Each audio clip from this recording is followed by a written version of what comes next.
दोस्तों, स्वागत है आपका हमारे YouTube चैनल डिसाइपल गुरु में। और आज बात करेंगे गति के टॉपिक की, जैसा कि मैंने पिछली वीडियो में बताया था। तो चलिए शुरू करते हैं गति के बारे में।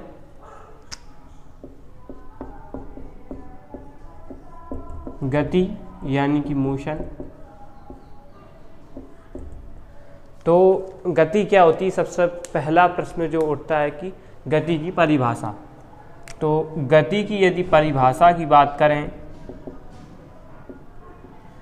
तो यदि कोई वस्तु किसी स्थिर वस्तु के सापेक्ष अपनी अवस्था में परिवर्तन करती है तो इस स्थिति को हम क्या कहेंगे? गति कहेंगे। इस स्थिति को क्या कहेंगे? गति कहेंगे। तो इसकी परिभाषा लिख देते हैं। यदि कोई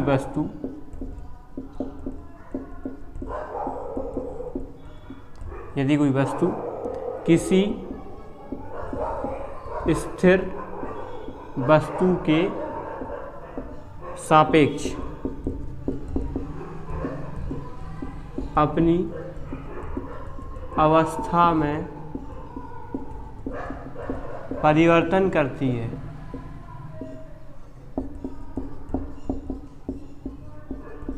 तो इसे हम क्या कहेंगे? गति कहेंगे। देखिए, कोई भी वस्तु जब अपनी अवस्था में परिवर्तन करती है तो किसी निश्चित स्थिर वस्तु के सापेक्ष करती है। जैसे कि यदि आपने देखा होगा किसी सड़क पर कार की गति की यदि बात करें कि कार किस प्रकार से गति करती है। मान लीजिए कोई सरल रेखा में एक कार यहाँ पर गति कर रही है। इस प्रकार से मान लीजिए कोई कार बना लेते हैं।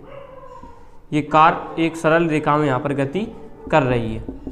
अब चूंकि सरल रेखा में गति करने के साथ साथ ये जो यहाँ के जो सड़क है, साथ ही जो यहाँ के पेड़ पौधे होंगे, आगे आने वाले जो मतलब पेड़ पौधे होंगे, उनके सापेक्ष इसकी गति क्या होगी?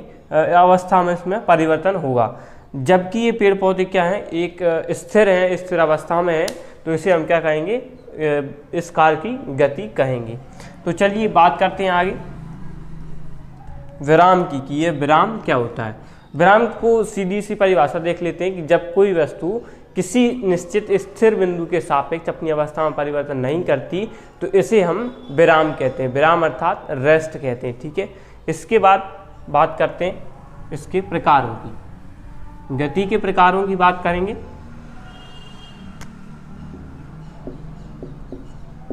गति मुख्य रूप से 3 प्रकार की होती है। यहाँ पर 3 प्रकार की गति देखी जाती है। सरल रेखीय गति,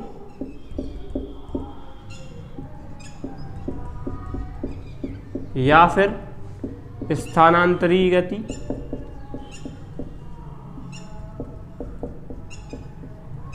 इसके बाद दोलनीय गति या कंपनिक गति, इसके बाद घूर्णी गति या फिर वृत्तीय गति। तीनों को एक एक करके समझ लेते हैं कि 3 क्या क्या है। सरल रेखीय गति या फिर स्थानांतरीय गति, दोनों टर्म एक ही हैं, बस इनमें वस्तु की स्थिति में परिवर्तन आ जाता है। सरल रेखीय गति, जब कोई वस्तु एक सरल रेखा में गतिमान होती है, जब कोई वस्तु एक सरल रेखा में गतिमान होती है तो उस वस्तु की गति को हम क्या कहेंगे? सरल रेखीय गति हम कहेंगे। जब जब कोई वस्तु क्या हो? कण हो। जब कोई वस्तु कण हो तो उसकी गति को हम क्या कहेंगे? सरल रेखीय गति कहेंगे। जब कोई वस्तु एक निश्चित वस्तु हो, एक भौतिक वस्तु हो, तो उसकी गति को हम क्या कहेंगे? स्थानांतरीय गति कहेंगे। उस वस्तु की गति को क्या कहेंगे? स्थानांतरीय गति हम कहेंगे। नेक्स्ट बात कर लेते हैं दोलनीय गति या कंपनिक गति। जैसे मान लीजिए आपने पेंडुलम देखा होगा। इस प्रकार से आपने पेंडुलम देखा होगा।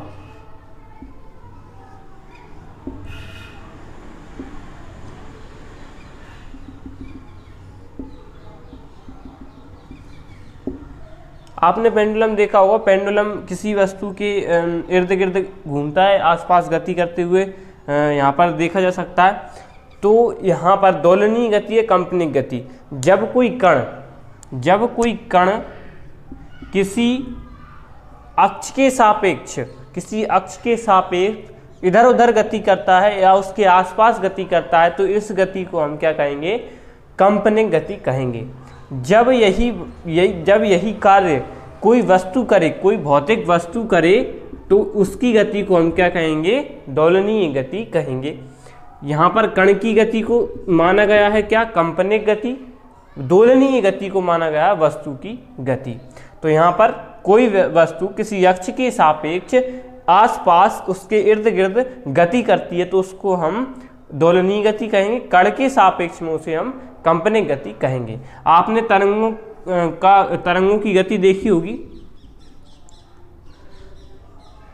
तरंग इस आयाम में गति करती, मान लीजिए कोई कण यहाँ पर है, फिर यहाँ पर आ जाता है और फिर यहाँ पर, तो इस कण की गति को भी हम क्या कहेंगे, ये कंपनिक गति कहेंगे, कंपन के रूप में गति कहेंगे। ठीक है, इसके बाद बात करते हैं नेक्स्ट, घूर्णी गति या वृत्तीय गति। घूर्णी गति, जब कोई वस्तु, घूर्णी गति यहाँ पर वृत्तीय गति को देख लेते हैं पहले। जब कोई वस्तु एक वृत्ताकार मार्ग में गति करती, कैसे मार्ग में गति करती है, गोल यानी कि वृत्त के आकार में गति, वृत्त के आकार के मार्ग में गति करती है तो उसकी गति हम क्या कहेंगे, वृत्तीय गति कहेंगे। जब कोई कण एक वृत्ताकार मार्ग में गति करता है तो उसकी गति को हम क्या कहेंगे, घूर्णी गति। घूर्णी गति के एग्जाम्पल देख लें तो इलेक्ट्रॉन की गति, इलेक्ट्रॉन की गति आपने परमाणु मॉडल पढ़ा होगा, जिस परमाणु मॉडल में क्या होता है, यहाँ पर इलेक्ट्रॉन यहाँ पर इस प्रकार से चक्रण करते रहते हैं। एक कक्षा में 8, 72 कक्षा में 8 इलेक्ट्रॉन और आंतरिक भाग में प्रोटॉन और न्यूट्रॉन की कुछ संख्या होती है। तो वृत्ताकार पथ पर किसकी, इलेक्ट्रॉन की गति क्या है, घूर्णी गति है। वहीं पर वृत्तीय गति है, वृत्तीय गति है। और एक वृत्ताकार पथ पर कार की गति क्या है, घूर्णी गति है, या वृत्ताकार मार्ग पर कार की गति क्या है, घूर्णी गति है। ये वस्तु के सापेक्ष और ये कण के सापेक्ष हम देख लेते हैं। तो चलिए अब आगे बात करते हैं और गति की। यहाँ पर कुछ और एग्जाम्पल होते हैं गति के। एक समान गति,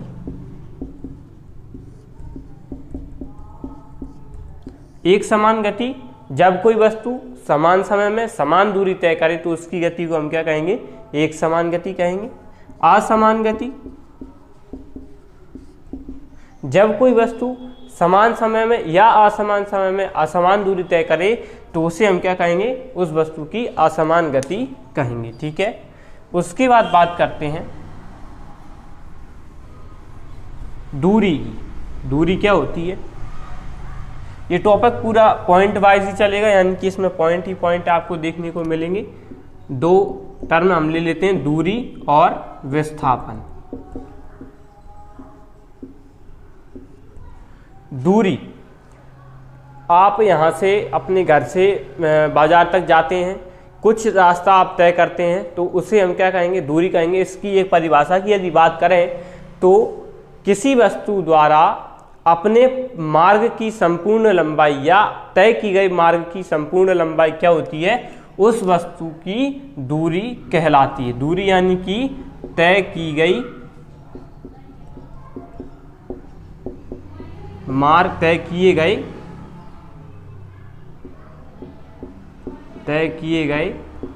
मार्ग की संपूर्ण लंबाई, इसे हम क्या कहेंगे, वस्तु की दूरी कहेंगे। दूरी सदैव क्या होती है, धनात्मक होती है। इसकी गुण की भी बात कर लेते हैं।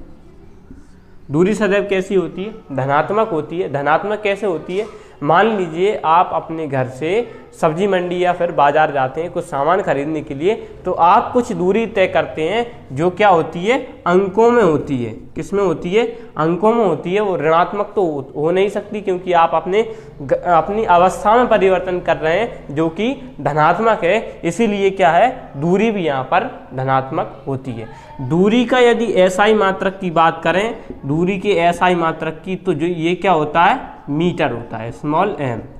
पिछली वीडियो में बात की थी हमने मात्रकों की, उसी से दूरी का एसआई मात्रक क्या होता है, मीटर होता है। तो इस प्रकार से आपको दूरी के बारे में याद रखना है। अब देखते हैं थोड़ा सा विस्थापन के बारे में।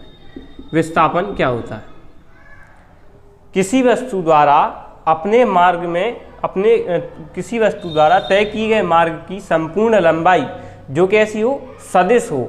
यानी कि इसकी एक और परिभाषा की बात करें तो वस्तु की अंतिम अवस्था व प्रारंभिक अवस्था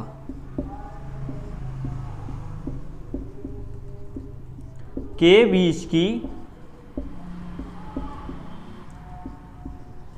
दूरी के बीच के मार्ग की लंबाई,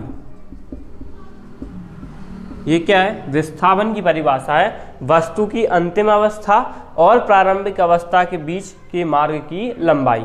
मान लीजिए आप किसी काम से किसी क्षेत्र तक जाते हैं या किसी स्थान तक जाते हैं। मान लीजिए आप यहाँ से, कहाँ से, किसी दिल्ली से, मान लीजिए आप दिल्ली से कहाँ पर जाते हैं, लखनऊ तक जाते हैं।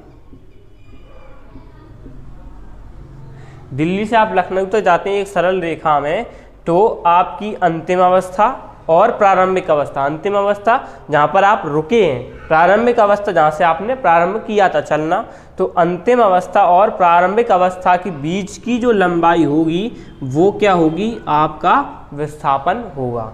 ठीक है, अब विस्थापन की चर्चा करते हैं आगे। इसके गुण की यदि बात करें तो विस्थापन धनात्मक, ऋणात्मक या फिर शून्य, तीनों हो सकता है। धनात्मक, ऋणात्मक या फिर शून्य हो सकता है।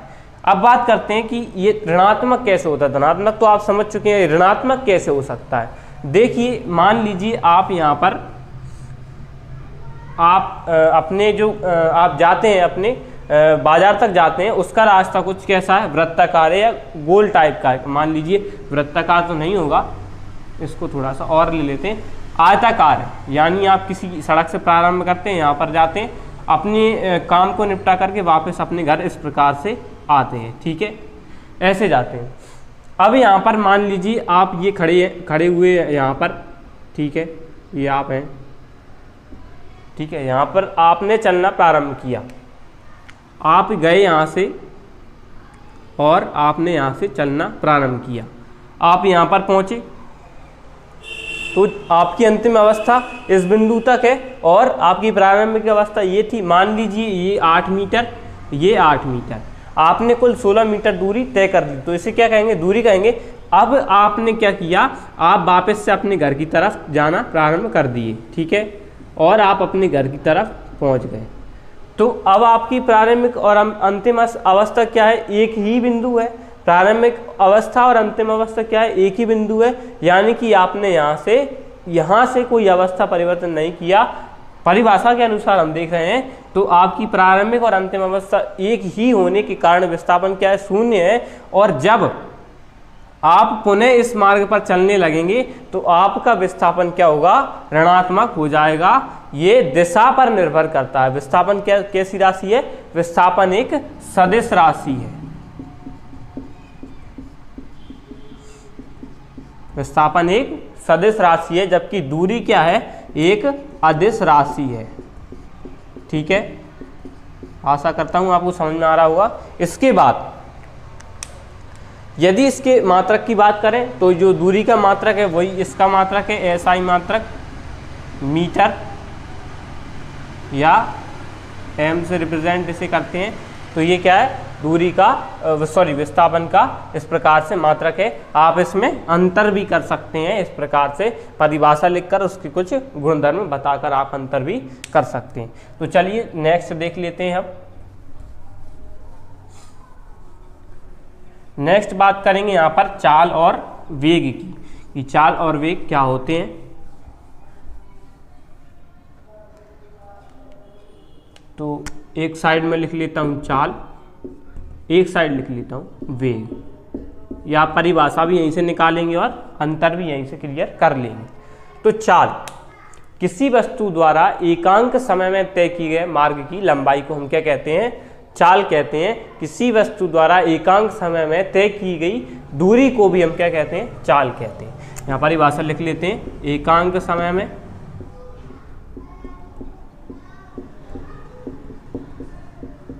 वस्तु द्वारा तय की गई दूरी को हम क्या कहते हैं, चाल कहते हैं।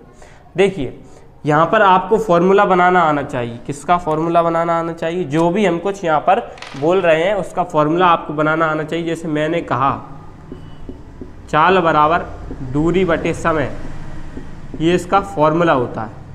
किसका, चाल का फॉर्मूला होता है। यहाँ से परिभाषा कैसे निकालेंगे, आप समय को मान लीजिए क्या, एक, समय को एक मान लीजिए। आप परिभाषा बनाते हैं, एकांक समय में किसी वस्तु द्वारा तय की गई दूरी को क्या कहते हैं, चाल कहते हैं। यहाँ पर इस प्रकार से आप परिभाषा बना सकते हैं। यदि आप एग्जाम में भूल जाते हैं और सिर्फ सूत्र यदि आपको याद रहता है तो आप उसकी परिभाषा भी अच्छे से बना सकते हैं। तो अब बात करते हैं इसके मात्रक की या फिर गुणधर्म की। तो ये धनात्मक होती है, सदैव धनात्मक होती है। अदिश राशि है चाल। चाल क्या है, अदिश राशि है। साथ ही इसका जो मात्रक होता है, एसआई मात्रक की बात करेंगे तो दूरी का मात्रक m निकाला था, समय को रिप्रेजेंट करते हैं सेकंड से, तो इसका मात्रक क्या बन गया, मीटर पर सेकंड। यहाँ सेकंड नीचे था, ये ऊपर जाएगा तो घातांक माइनस में हो जाएगा, तो इसके जो एसआई मात्रक क्या हुआ है इसका, मीटर पर सेकंड। ठीक है, इस प्रकार से इसे लिखते हैं मीटर पर सेकंड। अब बात कर लेते हैं किसकी, वेग की। कि वेग क्या होता है, किसी वस्तु द्वारा एकांक समय में तय किए गए मार्ग की लंबाई को ही वेग कहते हैं, परंतु ये क्या है, सदिश राशि है। क्या है, सदिश राशि है। एकांक समय में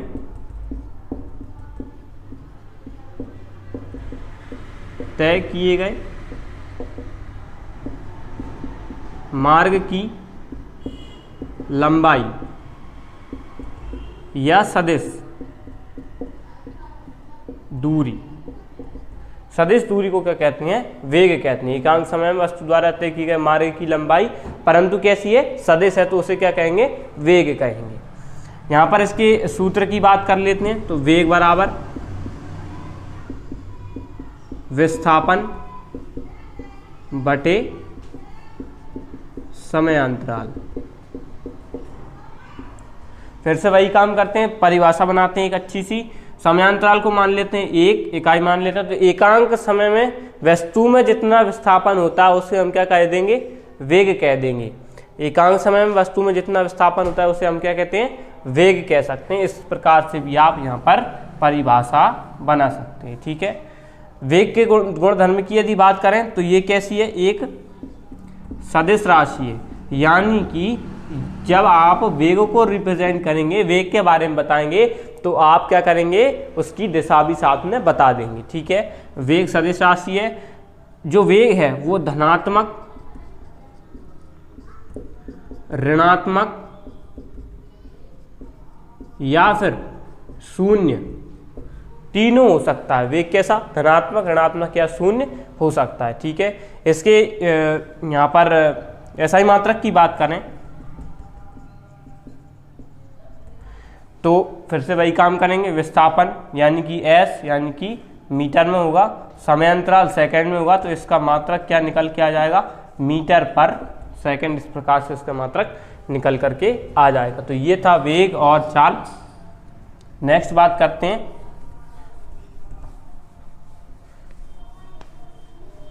अच्छा, एक समान वेग की यदि बात करें तो कैसे बोलेंगे? वस्तु में समान समय में समान विस्थापन को क्या कह देंगे? एक समान वेग कह देंगे। तो ये कोई बहुत बड़ा परिभाषा बनाने की बात नहीं है। आगे देखते हैं त्वरण। त्वरण किसे कहते हैं? त्वरण की एक सरल सी परिभाषा है, वेग में परिवर्तन की दर को त्वरण कहते हैं। वेग में परिवर्तन दर को त्वरण कहते हैं, एक सरल सी परिभाषा। इसके सूत्र से आपको समझ में आएगा कि त्वरण किसे कहते हैं। त्वरण बराबर वेग में परिवर्तन बटे समय अंतराल। देखिए, ये इसका सूत्र, वेग में परिवर्तन बटे समय अंतराल।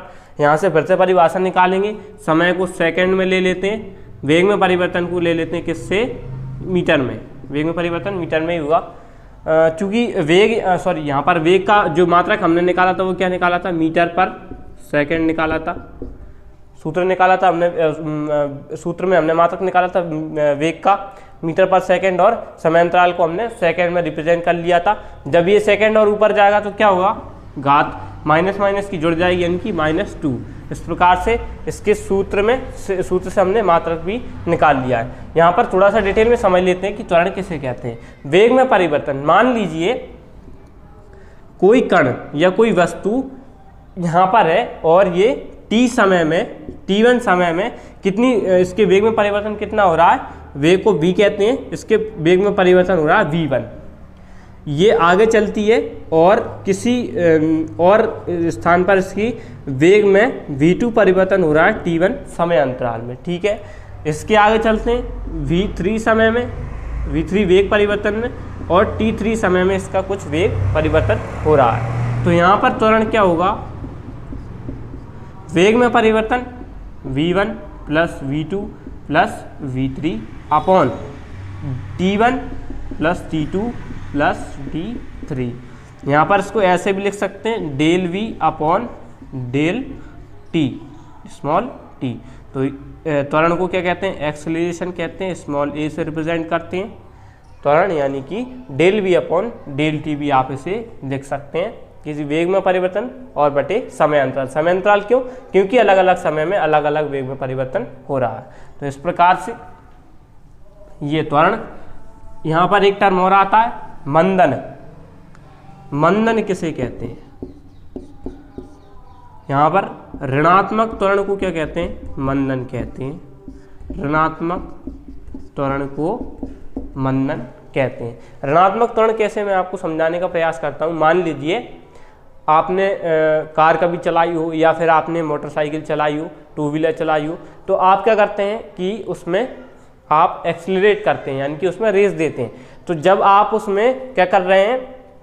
आप उसमें एक्सीलरेशन दे रहे हैं, रेस दे रहे हैं, तो क्या होता है? उसके वेग में परिवर्तन हो रहा है, इससे उसका त्वरण बढ़ रहा है। लेकिन आपने जैसे ही एक्सीलरेट करना कम किया, यानी कि आपने त्वरण को क्या कर दिया? कम कर दिया। त्वरण को कम कर दिया तो ये क्या हुआ? त्वरण ऋणात्मक हो गया, ठीक है। तो इस प्रकार से ऋणात्मक त्वरण को मंदन कहते हैं।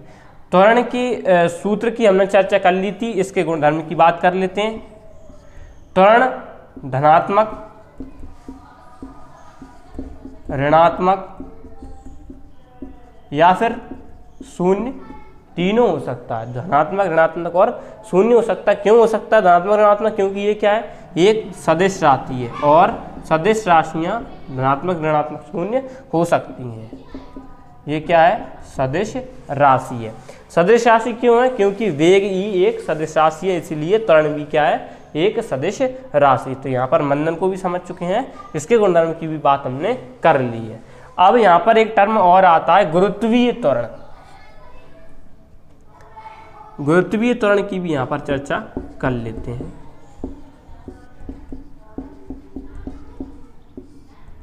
आपने देखा होगा कि आप किसी सेब को पृथ्वी से ऊपर की ओर फेंकते हैं तो पृथ्वी पर वापस लौट करके आ जाता है। तो इस संबंध में जब किसी वस्तु को पृथ्वी से फेंका जाता है और वो वापस लौट कर आती है, तब उसमें जो त्वरण उत्पन्न होता है उसे हम क्या कहते हैं? गुरुत्वीय त्वरण कह देते हैं। क्या कह देते हैं, गुरुत्वीय त्वरण कह देते हैं। आपसे मान पूछा जाता है एग्जाम में, गुरुत्वीय त्वरण का मान बताइए, तो 9.8 मीटर पर सेकेंड स्क्वायर, 9.8 मीटर पर सेकेंड स्क्वायर, 32.2 फीट इसे कहते हैं। ठीक है, 32.2 फीट, 9.8 मीटर पर सेकेंड स्क्वायर। मीटर पर सेकेंड स्क्वायर क्यों, क्योंकि ये त्वरण है, क्या है, गुरुत्वीय त्वरण। इस प्रकार से सिर्फ आपसे ये पूछा जाता है।